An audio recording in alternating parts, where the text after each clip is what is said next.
আজকে সন্তানদের জন্য অনেক মজার একটা খাবার রান্না করেছি, সেটা হলো তেহারি। আর মাসের শেষ, মাংস কম ছিল, তাই ভাবলাম তেহারি রান্না করে ফেলি। শরীরটাও ভালো ছিল না, সব কিছু মিলিয়েই তেহারি রান্না করাটা মনে হচ্ছিল যেন একেবারে একটা সুইটেবল কাজ, তাই করে ফেললাম। ঘরে যেসব মশলা ছিল সেসব মশলা মিশিয়েই রান্না করে ফেলেছি, অধিক কোনো মশলাই দেইনি। এমন যে বাইরে থেকে কিনে এনে মশলা দিয়েছি তা না, ঘরে যা ছিল তাই দিয়েছি। বিশেষ করে এখানে জাস্ট ব্যবহার করেছি আমি দুধটা, লেবুটা, আর একটু বিরিয়ানির মশলা ছিল ওটা দিয়ে দিয়েছি। আর বাকি যা মশলা ঘরের মশলাই ব্যবহার করেছি। সব মশলা দিয়ে ভালো মতো দিয়ে দিয়েছি, পেঁয়াজ দিয়ে কষিয়ে নিয়েছি। কষিয়ে নিয়ে আলু দিয়ে দিয়েছি আমি, কারণ আমার বাচ্চারা আলু পছন্দ করে। আলু দিয়েছি, আলু দিয়ে কষিয়ে রান্না করেছি।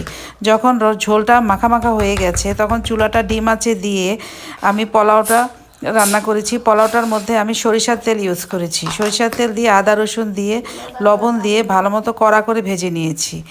তারপর এটাতে আমি মাংসগুলো দিয়ে দিয়েছি।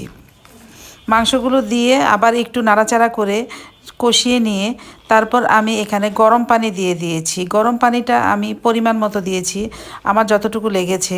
এই গরম পানিতেই এটা সুন্দর মতো হয়ে যাবে। তারপর ঢাকনা দিয়ে দিয়েছি। হয়ে